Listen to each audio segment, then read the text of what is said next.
Globalization, technology and capitalism have marched way too recklessly, leaving many people around the world poorer, unemployed and insecure.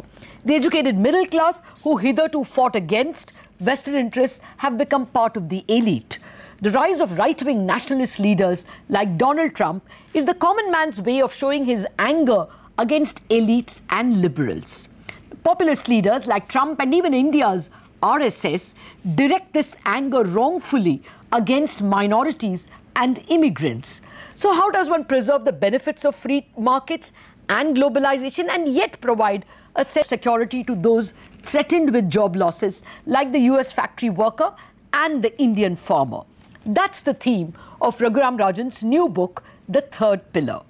The former RBI governor and professor of finance at Chicago Booth School wants the state and markets to give more space to local communities. This book is obviously interesting because it comes ahead of a contentious gender. More insights into the book, I have with me the man himself, Professor Raghuram Rajan. Dr. Rajan, thank you very much for joining me in this conversation. Well, first up, this rise of populist nationalism, as you say, like Trump, Erdogan, do you think this is a passing phase, or do you think this can last, this populist nationalism can last for several decades?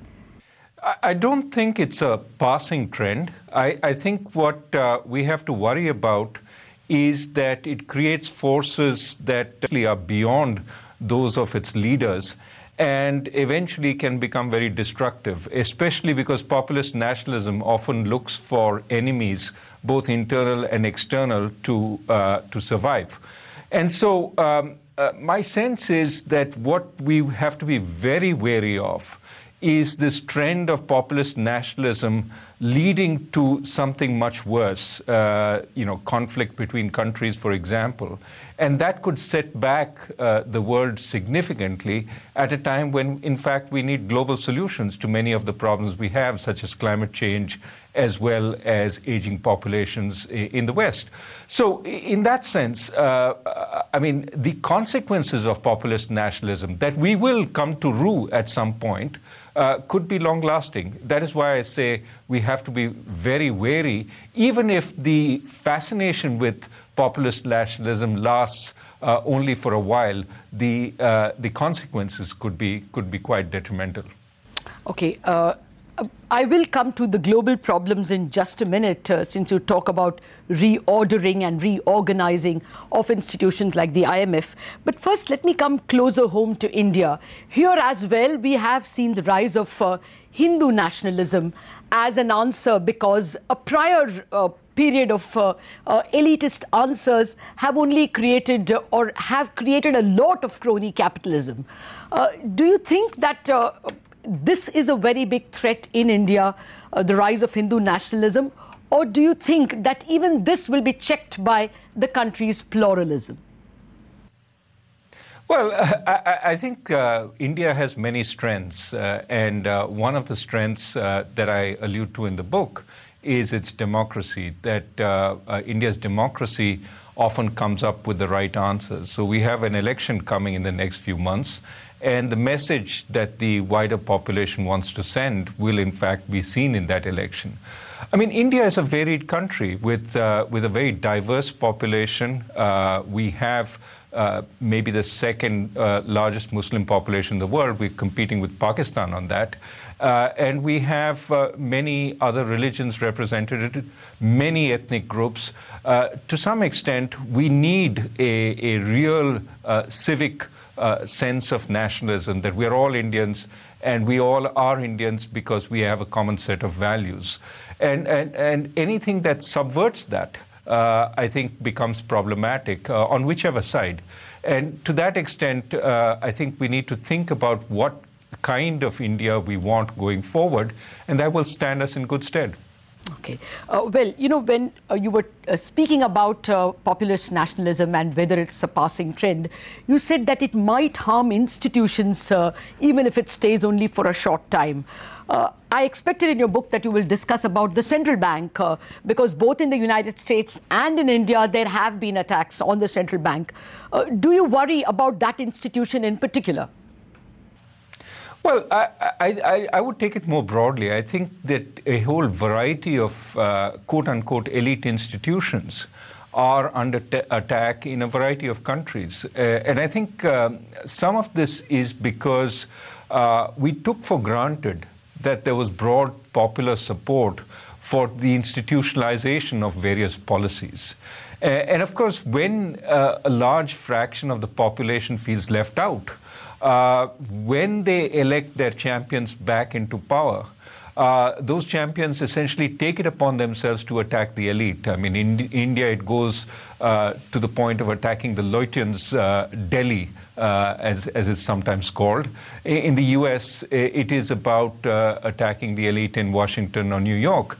And what we don't often capture as much is that some of these institutions have tremendous value in protecting a government from its worser instincts. And to that extent, these institutions have come up over time. They have a purpose. What the populist movement is questioning is the importance of these institutions and what they do, and also somewhat mistakenly saying that the will of the people should override these institutions. Well, the will of the people created these institutions in the first place to protect the state and the nation from the worser instincts of the will of the people, which sometimes exhibits itself. And so to that extent, these institutions need to once again build clarity of why they are, what their purpose is, and why what they do is in the best interest of the nation. This means they can't sort of hide in a corner. They have to keep coming out and explaining what they do, and that's a dangerous process because you're competing with a politician on the same stage, and politicians don't like that. Okay, I can see a personal angle over there. But, you know, exactly, I want to pin you down to the central bank because we have seen, you know, people trying to grab the central bank's capital. And, of course, even a governor has resigned because of clashes with the government. So, you know, more specifically, do you think that an institution like the central bank in India can be in danger? I mean, we repeatedly hear statements like no institution is above the country. So do you think... Look, well, I think that statement is right, but also wrong in intent. The statement is right that no institution is above the country. At the same time, that doesn't necessarily mean that the elected representatives of the people at all times have absolute power and domain over every institution in the country. This is the whole idea of checks and balances, that institutions act as checks and balances over the unbridled power of the representatives of the people. This is, in a sense, the essential nature of our country itself. Through various Supreme Court rulings, this has been established. So I think that some of the people making these statements don't quite understand what a constitutional democracy is about. You are not still answering my question. Are you worried about the independence of the Reserve Bank of India? I don't, in the longer context, no, I don't think so. I think that the Reserve Bank has plenty of good qualities, and whatever government is in power will recognize that it needs a strong Reserve Bank. So longer term, no, I think we have ups and downs. Okay. Well, you know, you've written in detail about, you know, you have a whole chapter on the problems with the Indian state, markets and polity. You know, you say over there that rather than India get into many things like owning banks and airlines, it should do cleaner things like clean property records and improve education. But, I mean, we've seen various governments, we have seen the UPA, we have seen the NDA. Nobody is willing to give up control on banks, as you can see. Do you see any progress there at all in terms of lessening the control of the politician and the polity on banks? I think we are coming to a point where we really need a second generation of reforms.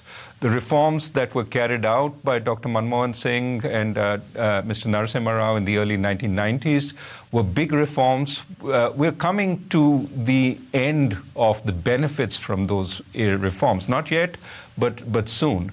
And so it seems to me we need another generation of reforms. And these reforms should take into account our specific abilities. One of the problems we have is a government with limited capacity. Now, this may sound astounding to many listeners. We have a government which has, a lot of power. Which is often, there are few checks on some of that power. For example, the power to give advertisements to the press. But we also don't have a government with great capabilities to do what it needs to do very effectively. And so in that sense, if you count the number of government officials, for example, as a size of population, we're not that large relative to other countries, and certainly in government spending, we're far below some of the industrial countries or even Brazil. So in that sense, I think it's time we took a close look at what government does and see how we can focus it on precisely what the country needs, enlisting the power of the people to essentially take economic growth forward. We are too dependent. The government tries to do too many things. We become too dependent on the government, which also creates the possibility for a more authoritarian government. And to change the structure of the economy, I think we need a whole new set of reforms. These would focus on creating a much more enabling structure so that people, private business can flourish, workers can flourish in a whole new set of jobs being a very important requirement of the economy, but that it's not the government leading the way, but the government creating the possibility for people to do it.